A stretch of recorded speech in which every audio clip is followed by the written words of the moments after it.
নমস্কাৰ মই জ্যোতিষ কোঁৱৰ আপোনালোক সকলোকে জেকেছ এনচিইআৰটি সলিউশ্যনলৈ স্বাগতম জনাইছোঁ।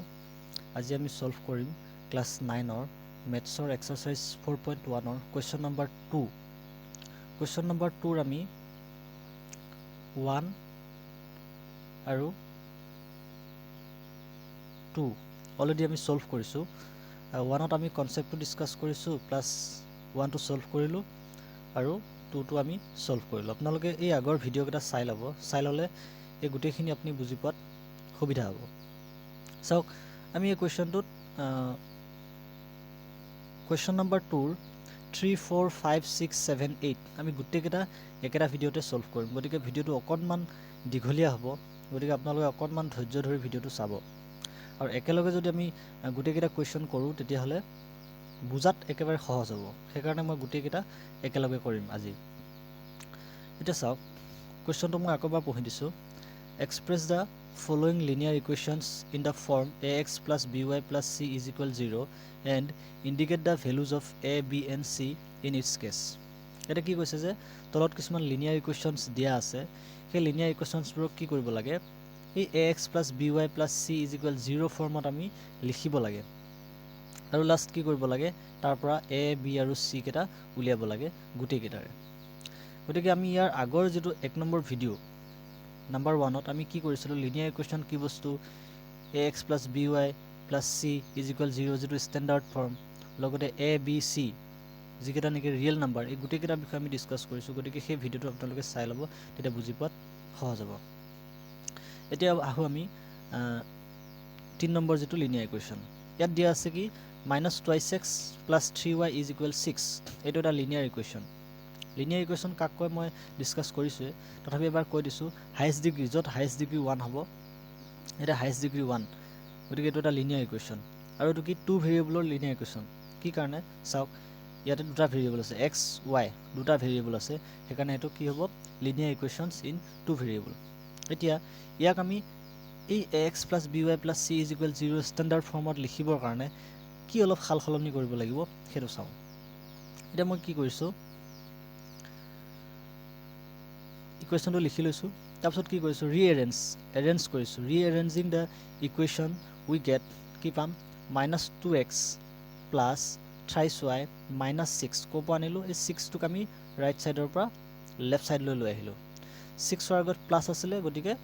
লেফ্ট ছাইডলৈ আহোঁতে কি হৈছে, ইয়াতে মাইনাছ হৈছে, গতিকে কি পালোঁ, -2x plus 3y -6 is equal 0 থাকিল। এতিয়া আহিল কি কৰিব লাগিব, the equation -2x plus 3y -6 is equal 0 can be written as, আকৌ অকণমান কি কৰিছোঁ, চিম্প্লিফাই কৰি দিছোঁ। কি কৰিব লাগিব, এই যিটো ষ্টেণ্ডাৰ্ড ফৰ্মটোত গোটেইখিনি প্লাছতে আছে,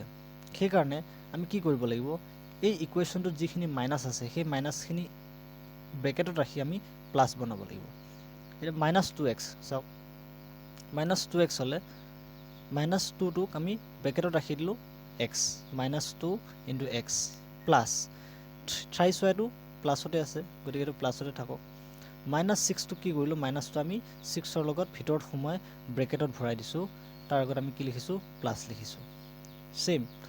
মাইনাছে প্লাছে আল্টিমেটলি কি হ'বগৈ, মাইনাছে হ'বগৈ। ইয়াতো তেনেকৈ -2টো মাইনাছতে আছে। আমি এতিয়া গোটেইখিনি কি কৰিলোঁ, ষ্টেণ্ডাৰ্ড ফৰ্মৰ লগত ধুনীয়াকৈ মিলাই ল'লোঁ। নাও comparing -2x plus 3y plus -6 is equal 0 with ax plus by plus c। আমি এই যিটো ইকুৱেশ্যন, সেই ইকুৱেশ্যনটোক কাৰ লগত কম্পেয়াৰ কৰিলোঁ, ax plus by plus c। মই তলত ওপৰত লিখি দিছোঁ আগৰ ভিডিঅ'টোৰ নিচিনা। ষ্টেণ্ডাৰ্ড ফৰ্মটো হৈছে ax plus by plus c is equal 0। ইকুৱেশ্যনটো হৈছে -2x plus 3y plus -6 is equal 0 এতিয়া চাওক, এৰ ঠাইত কি আছে, -2, গতিকে আমি কি লিখিছোঁ, a is equal -2। এক্সৰ ঠাইতটো এক্সে আছে, প্লাছৰ ঠাইত প্লাছে আছে, বিৰ ঠাইত কি আছে, 3 আছে, গতিকে b is equal 0। চিৰ ঠাইত কি আছে, -6, গতিকে এইখিনিকে উলিয়াব দিছে আমাৰ এই ইকুৱেশ্যনটোৰ পৰা। আমি এতিয়া নেক্সট কুৱেশ্যনত যাওঁ। নেক্সট ইকুৱেশ্যনটো হৈছে কি দিছে, x is equal thrice y গতিকে এইটোক আকৌ আমি ৰিএৰেঞ্জ কৰিলোঁ ৰিএৰেঞ্জ কৰোঁতে কি পালোঁ থ্ৰাইছ y ৰাইট সাইডৰ পৰা লেফ্ট সাইডলৈ লৈ আহিলোঁ থ্ৰাইছ y আগত কি আছিলে প্লাছ গতিকে আমি কি কৰিলোঁ থ্ৰাইছ y যেতিয়া ৰাইট সাইডৰ পৰা লেফ্ট সাইডলৈ আনিলোঁ কি পালোঁ x minus thrice y is equal 0 এতিয়া চাওক ইয়াতে ax আছে xৰ ভেৰিয়েবলৰ যিটো নাম্বাৰ সেইটো আছে থ্ৰাইছ y বস্তুটো আছে কিন্তু c নাই ইয়াতে দেখিছেনে ইয়াতে c নাই গতিকে আমি cটো অলপ বনাব লাগিব কেনেকৈ বনাম চাওক the equation x minus thrice y is equal 0 can be written as 1x xৰ আগত কি আছে 1 প্লাছ মই সেই আগৰ নিচিনাকৈ প্লাছত বনাব লাগিব গোটেইখিনি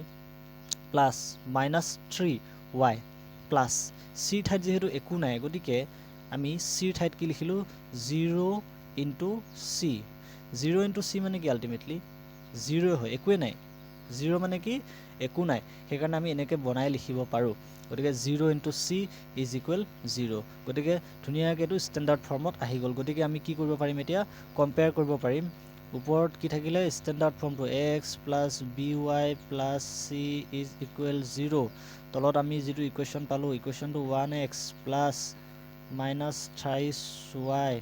plus 0 into C is equal 0 গতিকে ইয়াক আমি এতিয়া ধুনীয়াকৈ কম্পেয়াৰ কৰিব পাৰিম এক্সৰ ঠাইত x আছে ৱাইৰ ঠাইত y আছে চিৰ ঠাইত c আছে এৰ ঠাইত কি থাকিল 1